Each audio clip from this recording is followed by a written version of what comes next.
pero Bo Nix is especial.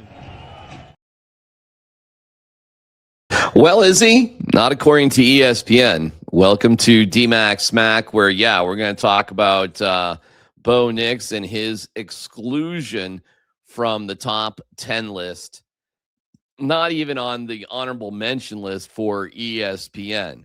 We'll go into deeper detail with this tonight at 6 p.m. with Chad Brown on Altitude Football. But, man, oh, man, people just they do not want to respect Bo Nix.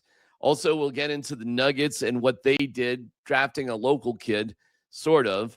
The Rockies had a pretty positive draft, but they make a fundamental error once again, which is very, very frustrating for yours truly.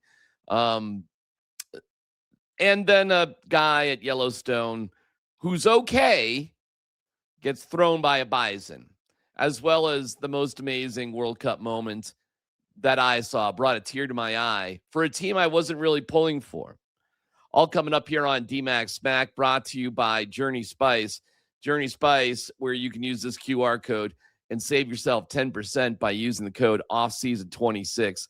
No matter what the meal is, it's organic. There's no salt. There's no sugar. The packaging is extraordinary.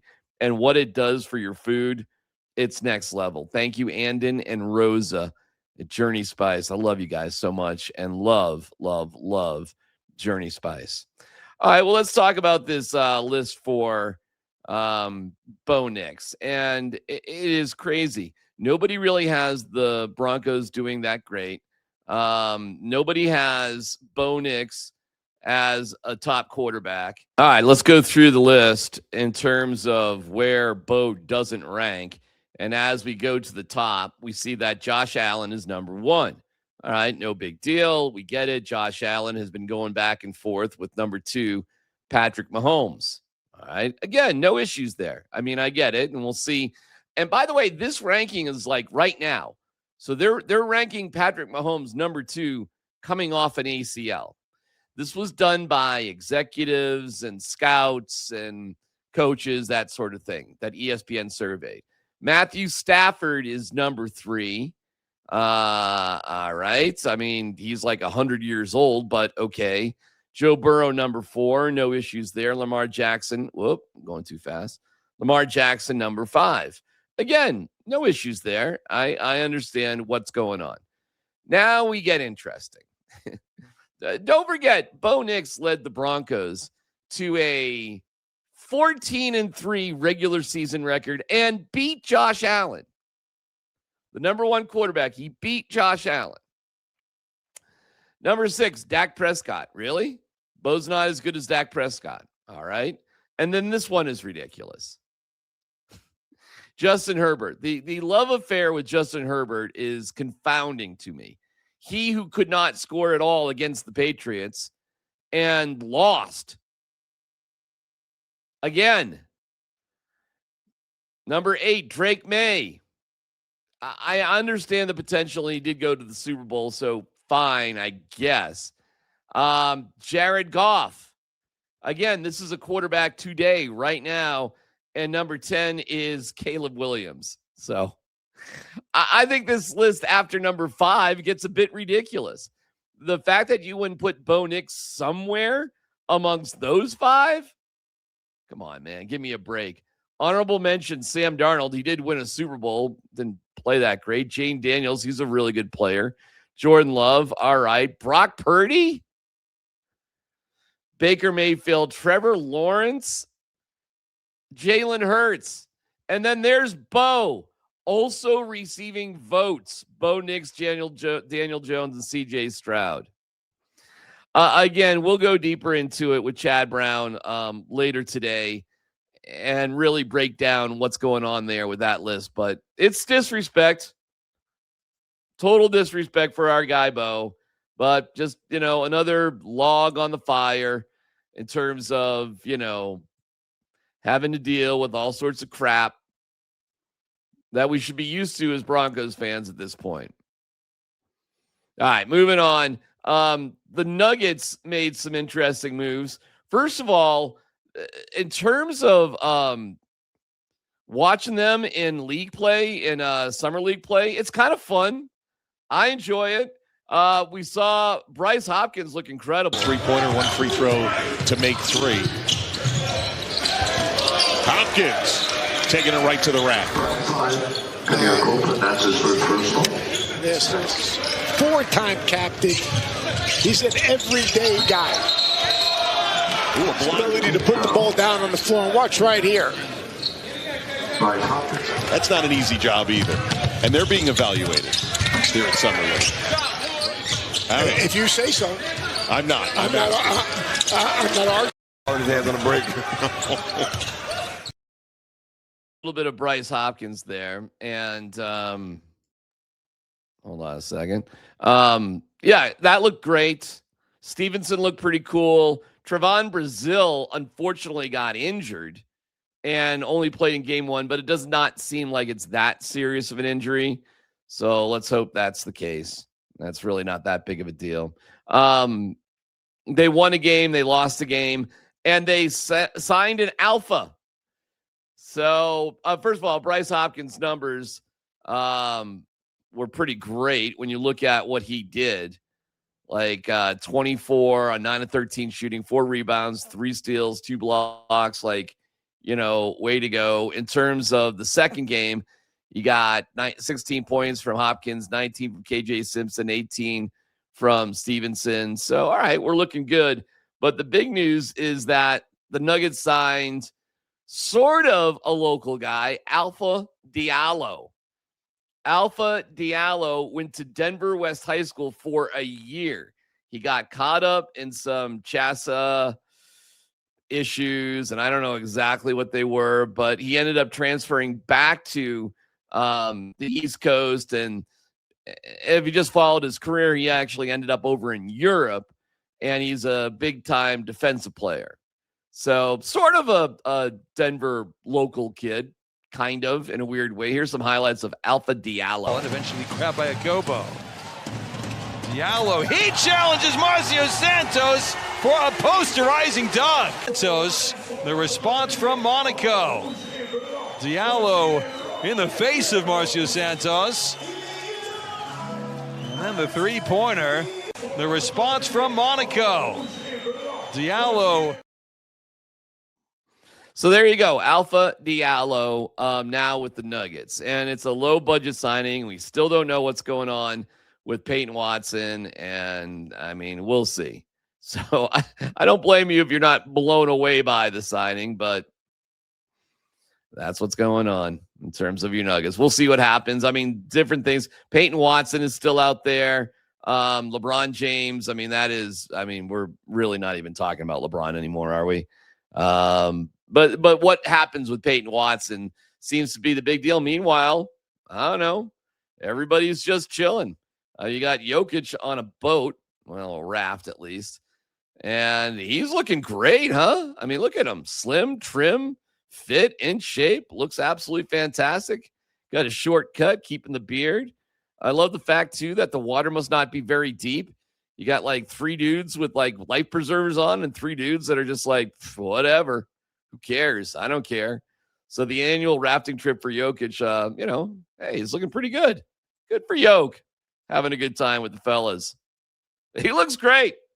Who knows what the rest of the team is going to look like? And there's a couple more games in Summer League for the Nuggets. That usually is where they just lose. So we'll see what they do in terms of that.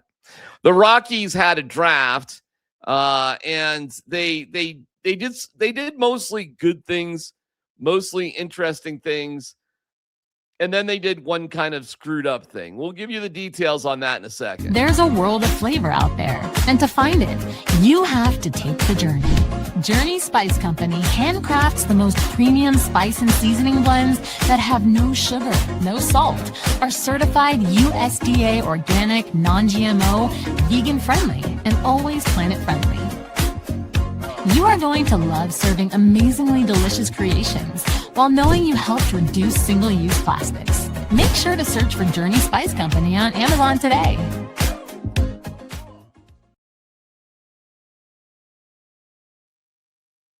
Thank you to our great friends at Journey Spice. Use the QR code offseason26 and save yourself 10%. Let's talk about the Rockies and what they did with the draft. They took a shortstop, a college shortstop, Tyler Bell, with the first pick. No beefs there. Great player, a little bit older, 21. It's the first time they've taken a college infielder, non-first baseman, since Troy Tulowitzki. All right. Well, they took Ethan Holiday. He's a shortstop. They've got Ryan Ritter in the system. They got Ezekiel Tovar in the system. They have said that Ethan Holiday and Tyler Bell will both develop as shortstops. So, okay, fine. It seems like a glut at that particular position, but, I got no problems with that. We'll see where it goes. I think it makes Tovar incredibly expendable, and I would trade Tovar if you can. He's not that special. Willie Castro could play short for the rest of the year, and let's get these guys going. Tovar has really struggled at the plate and whatever. So I would move on from Tovar. Their next pick was a catcher, Daniel Jackson. He's the Golden Spikes winner. This is the equivalent of the Heisman Trophy. This is fantastic. Now, does this spell trouble for Hunter Goodman? I don't think so, not necessarily. But this is definitely BPA, best player available. And at number 37, you're picking up the best college baseball player in America? Hey, that's all right. The next pick they picked was a pitcher, and this guy throws heavy from UCLA. So no problems with this guy whatsoever. Logan Redmond, who was undefeated as a starter for UCLA, big throwing righty. So I think that's fantastic. And then they screwed up. They screwed up because they took another catcher, and nothing against this kid. And understand, they took 7 pitchers in a row after this point. But you just picked a catcher, and the reason why I'm bummed about this is because you had Ethan Washman from Washman. I'm screwing up his name, but he's from Grandview High School. He touches 100. He's 18 years old. And instead of signing a local kid as a heat-seeking missile pitcher, you signed another catcher. So this guy, Natili, goes at 76, and Washman goes at 79. This I don't understand. I don't get it. I don't get it. Washman is one of several local kids that were drafted, but the highest rated one, highest drafted one, and he's just out of high school. I don't get it. Overall, and look what the Rockies did after that. I mean, it was one pitcher after another, after another, after another, after another. I mean, we go after you draft your second catcher of the draft, you go 1, 2, 3, 4, 5 pitchers in a row. And so you tell me that you needed a third catcher before you needed a guy from Colorado? Frustrating. The rest of the draft, would you just keep going with different guy? The most interesting guy that they took was actually at the very end of the draft, as I'm showing you all of their picks, and that was Blake Bowen, who was overall rated like the 63rd best player in the draft, period. So why he fell so low, he's a big kid, 6'3", 225, football player. He's going to Oregon State. I would be shocked if he signed with the Rockies, being drafted in the 18th round. Has probably too many holes in his swing for a power hitter, and he's going to go to, like I said, Oregon State. But this is a really interesting one to get so late. But again, I'm not sure how you could. I wouldn't if I were him. Go to I'd go to Oregon State. I'd take a chance, a bet on yourself. Now you can get exposed. You go to a high level school like that, and it's, do I develop for 3 years as a pro, or do I develop for 3 years at Oregon State? I think you should go to Oregon State, so I don't have a problem with it. It's just a very interesting pick. But the one that got away for the Rockies is Ethan Washman from Grandview. And I know the head coach there, Scott Henry, very well. They've got a great program. They beat Cherry Creek, late in the season. And unfortunately, you can't pitch Washburn all the time. And they lost to Broomfield relatively early in the state playoffs. It's just the way it goes. So they kind of petered out at the end because they didn't have the total team, but they had the player. They definitely had the player. And I think it's disappointing to me. It's something I brought up to the Rockies brass when we had him on. When we had Dee Podesta on, I talked about local kids and pitching. So to see one that was local and just get away from them. And if hopefully we can get Dee Podesta on at some point and we can ask him about it. I mean, to see them taking 5 pitchers after that, after a second catcher, and one of the catchers you took from Georgia was a Golden Spikes winner. I mean, what are we doing? We can't just fill up the minor league system with another catcher somewhere in the next 6 picks. I think it's a unique opportunity, and I think they blew it. So, meanwhile, on the field itself for the Rockies, yesterday's game was another kind of just disappointing game. Listen, they went into this series against San Francisco with an opportunity to, surpass them in terms of the standings because they were a game behind, but instead they lose the series 3-1. It started fun. It started exciting. Feels like it's almost 70. Jake puts a charge into this one, and it's way back in Triples Alley. Don't bounce out. Stays in play. Here's Jake McCarthy. Will they send him? They're going to send him. He's coming to the plate. And an inside the park homer to start the game. Holy Jake McCarthy. That's his second of the year. That's incredible. And we call that Triples Alley. We got to change it now, Mark. It's amazing that you said stay in the park. Yeah, well, I mean, it's approaching that little line right in right center. He gets himself a sinker. We're talking about McDonald, and he barrels it out into Triples Alley. And this is where the chaos starts. You can see Jung-Hoo Lee tracking it down, but that little yellow line, if that bounces and it bounces to the left, it goes out. It's a ground rule double, but it doesn't, and Jake is on his horse, picks up Andy Gonzalez, who's reeling him. How about that? Pretty exciting. But then, of course, the Rockies, and this is with their all-star, Hunter Goodman, first and third situation, and you've got Devers on third. He's out of shape. He ain't stealing anything. They put in a pinch runner who all he does is steal bases. It causes chaos, and it causes the Rockies to lose. And this will be McCray, who's a guy that has 173 stolen bases in the minors. And he goes first pitch. They throw down, and it goes over Freeman's head. And that's going to allow Devers to score and McCray to move on to third. That's disappointing. They would tag on another run. They would lose 3-1. It was funny, like adding insult to injury is a reporter who's just dazzled.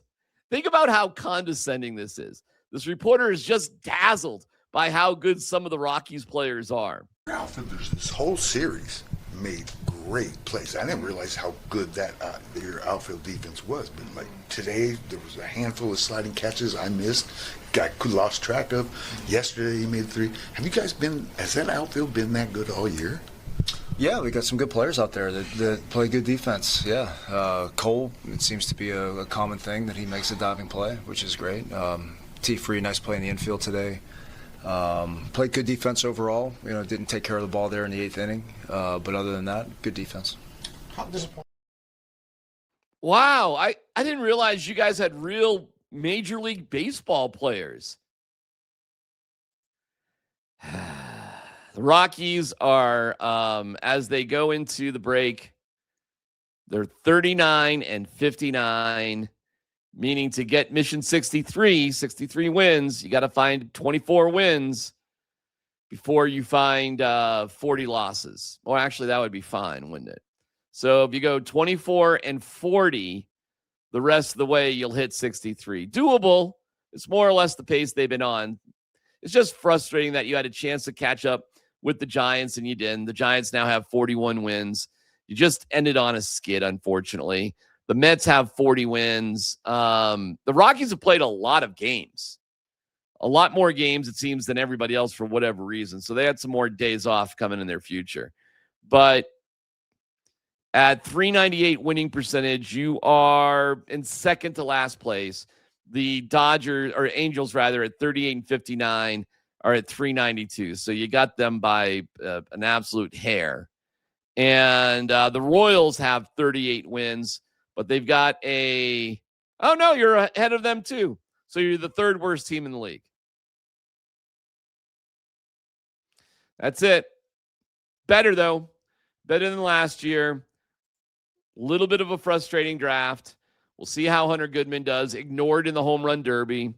And he's our only rep in the All-Star game itself. So there you go. Home run derbies for me, by the way, are boring anyways. I just would love to see one of our own guys in it. That's all. But not the case. So what are you going to do? In terms of other stuff over the weekend, Patty Pimblett had no problems winning. And he's probably the new face of the UFC because Conor McGregor, after a 5-year layoff, ripped apart, we think, his ACL on this kick to Max Holloway. And Max Holloway. And the fight itself, it was on Paramount Plus. So, I don't know. I guess if you had to get a subscription to Paramount Plus, you had to pay for it. I don't. I already have Paramount Plus because, Taylor Sheridan. But everybody felt a little ripped off. And I think McGregor was probably hurt before he even got in the ring. And I think this move right here took something that was already injured and destroyed it. Not to compare myself with Conor McGregor, but that happened to me. I actually tore my ACL. I walked around for about a month. And then I knew something was a little bit off, but I was still sort of, still working out, doing things. And then I made a slight move playing catch with my son, and it tore my meniscus, which was real pain, like real fucking pain. So McGregor, likely my guess is he had something going on. He looked pretty good in the warm-ups. He looked like he was fine. And then you never know. It seems highly unlikely to me that this one move right here caused that type of injury. Anyways, the fight sucked. And if everybody felt ripped off, then fine. They cannot reveal that he was injured before the fight. Holy cow, that would be a disaster for gambling purposes and reasons. In terms of the World Cup, it's chalk. We go the Final Four. We go Spain, France, Argentina, and England. Those were the top 4 ranked teams, and they will meet in the semifinals. And I was pulling for Norway. I did not understand why Hovland was pulled with 15 minutes to go. I think it was a combination of him showing a little bit of weakness, unfortunately, and his coach just going with it. I think it was a dumb move. I think it was a move where his coach needed to sort of, spruce him up. And I was rooting for Norway. But in the end, you got me. You got me with Wonderwall, everybody. You got me with Wonderwall.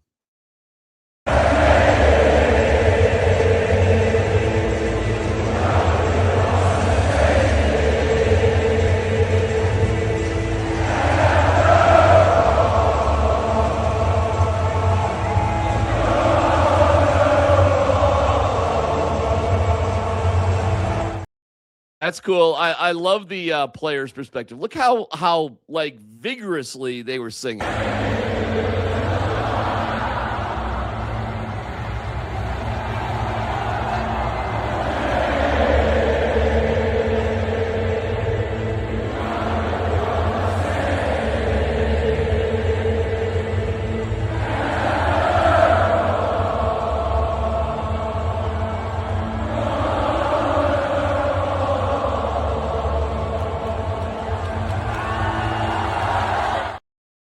I don't know why that chokes me up so much. I'm getting a little teary even just thinking about it right now, man. It's awesome. Awesome moment. The World Cup has been absolutely fantastic. So, way to go, World Cup. All right, last note, your moment of zen. And I'm only bringing this up because this guy is actually okay. He was laughing about it, even though he's got broken bones. But it's the dude in Yellowstone who was thrown by the bison. And just in case if you're ever feeling like you should mess around with Ralphie, keep this in mind. All right, there we go. There's the bison. He's rutting around, and we got ZZ Top taking pictures of him. See him out in the distance a little bit. Like, oh my God, look at that bison. Hey, let's take a picture. I got my overalls, got my jeans on. Oh, I'll take a picture of that. That guy is huge, huh? We're pretty far away. I guess we're all right. Oh, look at him. He's rubbing his dirt. Oh, that tail's wagging. That can't mean anything bad. I'm sure he's just being cute. I'm sure. Oh, it's a good thing that truck's driving up. All right. Well, he's going to come take a peek at us, I guess. All right. Uh-oh. Well, what's going on here? Oh, God. Oh, my Lord. What is happening? This thing is chasing me. I am running like let me hide behind a tree. All right. Surely he won't see me hiding behind this tree. And, oh, my God. Here he comes. I'll just go behind another tree. Maybe if I stay behind the tree, maybe if I run away, maybe if I whoop.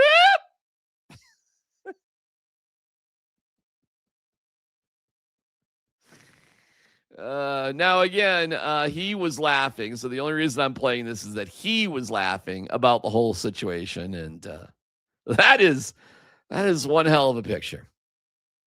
That is your moment of zen. Just if you think life is got you headed in the wrong direction, don't forget you could possibly be this dude. We've been so hot, Kyle. We're done with that.